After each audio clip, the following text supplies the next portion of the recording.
let me talk to you a little bit today about solving exponential functions, okay?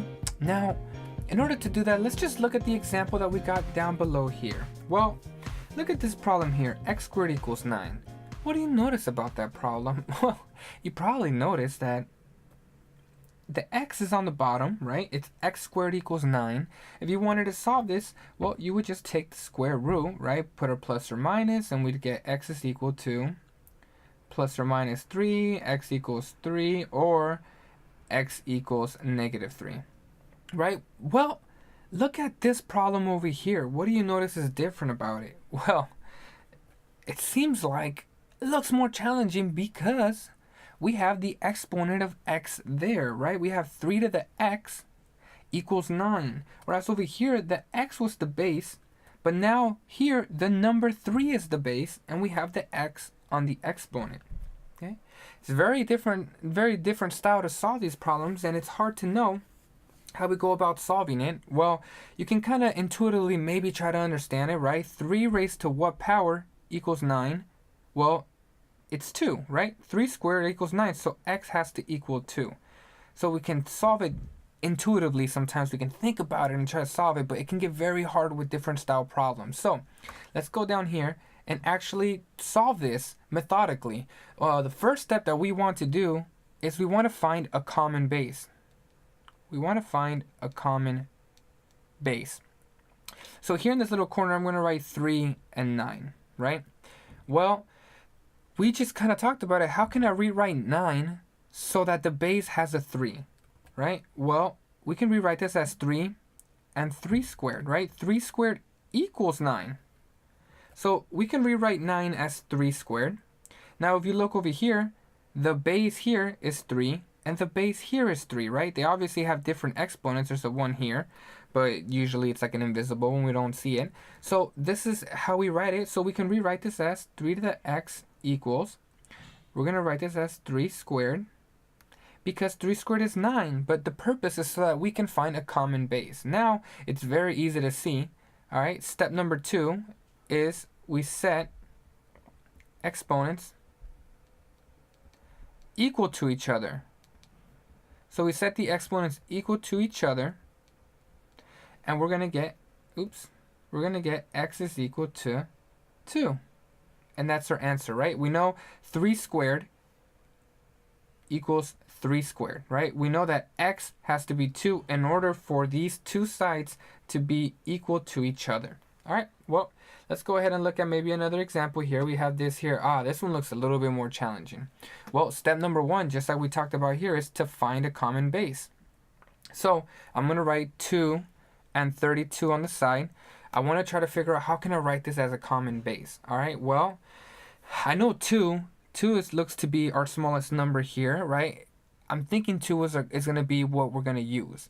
So I'm trying to think of, all right, so I know this is just going to stay as 2. How can I rewrite this as 2 raised to some power, right? Hopefully will equal 32. Well, we can use our calculator to try it out, or I'm just going to do a few of these. 2 times 2 times 2 is 8.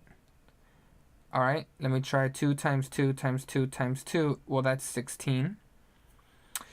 2 times 2 times 2 times 2 times 2, 1, 2, 3, 4, 5 is, well, 16 times 2 is, 32. All right, so 2 raised to the 5th power is going to equal 32, right? And if you wanted to, you could always just on your calculator go over here and just do a few experiment runs, right? Just do 2 raised to the 4. Okay, still smaller, so let's continue going. 2 raised to the 5th.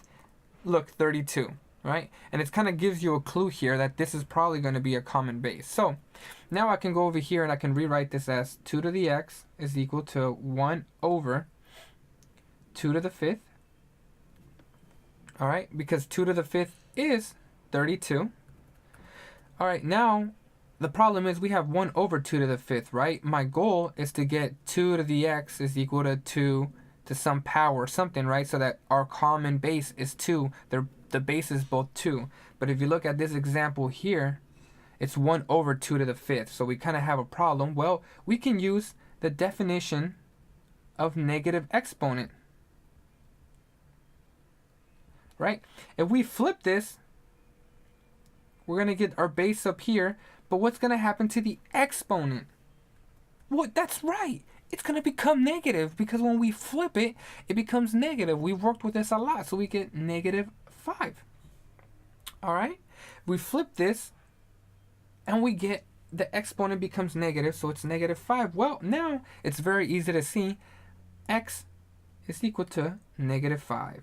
I'm going to write that a little bit nicer. X is equal to negative 5. We just set them these equal to each other, and we're done. We've solved for this problem. Perfect. All right, let's look at one more example. Same problem like before. I'm going to get 25, and I'm going to write 125. Oops. So we have 125, and we write 25. All right, well, if I look over here, maybe my first thing is to think that maybe 25 raised to some power will give us 125. So if I go here, let's do 25 squared. That's, oh my God, look, 625, right? So 25 squared is already bigger than 120. It's bigger than 125 right over here. So it looks like 25 is not going to work. So now I need to think of finding a common base between both of these. Well, I know I can write 25 as 5 squared. All right, well, let's see if I can find a way to rewrite 125 as 5 raised to some power. So I know 5 raised to the second power is 25. Well, 5 raised to the third power, look at that, it's 125. So I know I can rewrite this as 5 to the third. So now I know that probably my common base is going to be 5. So I go to rewrite this problem. This is going to be, we can rewrite 25 as 5 squared. And we can rewrite this as 5 raised to the third power. Okay. Don't forget I still have my x here. All right. Now I'm going to get 5 to the third is equal to 5. Well, x and 2 multiply, right, by the power of the power property, and we get 2 to the x. All right, and now we set our exponents equal to each other. So let's go ahead, right over here, we're going to get, or actually, I'll just scroll down a bit. We're going to get 3 is equal to 2 to the x, right? Divide 2 to both sides. So x is equal to 3 over 2. There we go. That's it. Now, if we look over here, if I plug this back into my equation, 3 over 2, right? And I had the 2 out here. All right, I'm just rewriting this over here, right over here, right? Well, 5 to the 3 is going to equal, the 2's cancel, and we're going to just get 5 to the third. So you can see that we get both sides to equal to each other. All right, or we could do it right here. Let's look at this example up here. Let's do 25 raised to the 3 over 2. And we should get 125. So let's do 25 raised to the 3 divided by 2.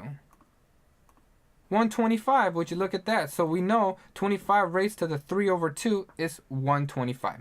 All right, this is an introduction to solving exponential functions.